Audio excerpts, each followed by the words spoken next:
This is the An Thuong neighborhood, the epicenter for foreign visitors in Da Nang, where Western and other ethnic restaurants greatly outnumber Vietnamese eateries, and trendy cafes are full of digital nomads, which this person complained about on Facebook, saying, "Is it acceptable for digital nomads to hoard all the available seats in a cafe where people eat actual food and drink actual drinks?" In An Thuong, you can take breaks from work and walk across the street to the beautiful My Khe beach, and let loose at night when the streets come alive with lights and music. In 2023, I spent 1 week in Da Nang and 4 months in Bali during a 1.5-year trip around the world. An Thuong reminds me a lot of what makes Bali such an inviting destination for people around the world. You can parachute in and feel right at home in this global village where everyone speaks English. It feels exotic but familiar.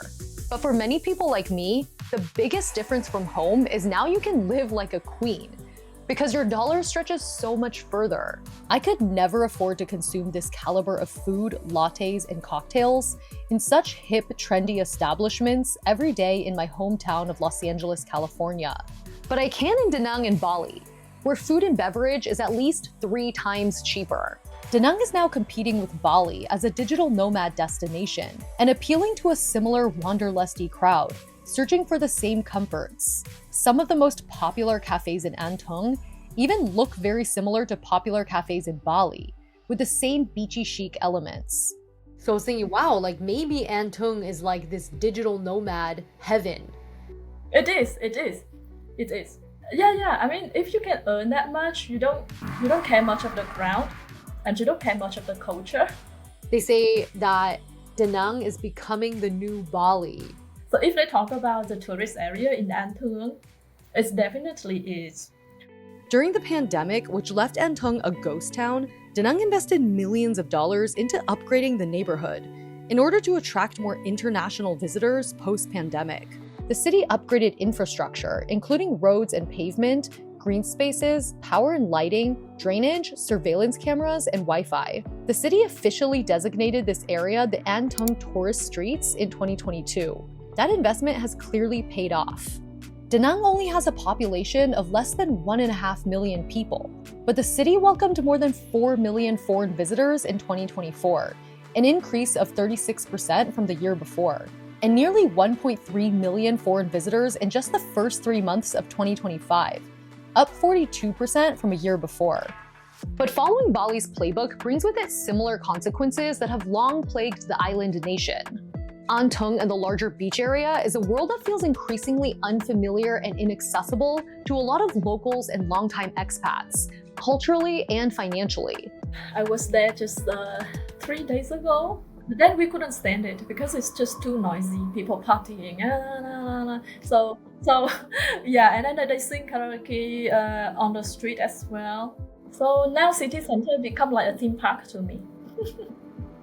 And also the area over there for tourists is also like a theme park, like you pay a lot, you spend short time there. And I don't think it is something bad. I mean, sometimes I'm also excited to try exotic food. So the other day I tried Uzbekistan. Is that? Uzbekistan food, yes. We have a Western street and I'm upset about it because most restaurant, bar, pub owner are Western people, not Vietnamese people. We are just worker for them on the most traffic street in Da Nang. Owner is from USA. Do you know what state he's from? An Thuong is now the epicenter of gentrification in Da Nang. As more foreigners move in and settle in the area, the rising cost of rent is pushing many locals and longtime expats further away from the beach. A lot of local people just leave the tourist area to live because it's too expensive. One Vietnamese woman posted on Facebook, "Rental prices have been skyrocketing. I'm currently paying about $200 per month for a place that isn't even in great condition. Now they're kicking everyone out and raising the rent to about $295. Keep in mind, locals in Da Nang only earn on average around $300 per month. Another Da Nang resident commented on my previous YouTube video. "My childhood friends had to move away from the now expensive tourist center, even though they earn good incomes. One of them, the top student in my class with the highest graduation score, is working for a Japanese tech company. Many locals who own properties near the beach have moved further inland and chosen to rent out their home or sell for a handsome profit. They gonna sell their house with lots of money, then move far away the tourist area, buy a new house with low price. Yeah, they're gonna save a lot of money. Then they're gonna use that money to living a better life. As people move further out, it's created a ripple effect of rent increases through the city. So we are moving further away, right? So now the value also increasing as just a follow-up. They may increase the rent 10% each year. Like they just decided it. It's like a domino effect, Isn't it?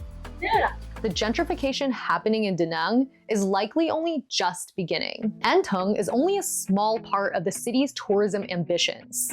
According to the Da Nang Ministry of Culture, Sports and Tourism, the city aims to have tourist attractions on par with Bangkok, Singapore, and Dubai. This 2023 document says the city is entering its second infrastructure revolution with a comprehensive upgrade of tourism experiences. That includes developing more resorts, international event centers, nightlife, year-round events and festivals, and opportunities to explore nature and indigenous culture. Da Nang is already a popular destination for people from Russia, China, Korea, and India.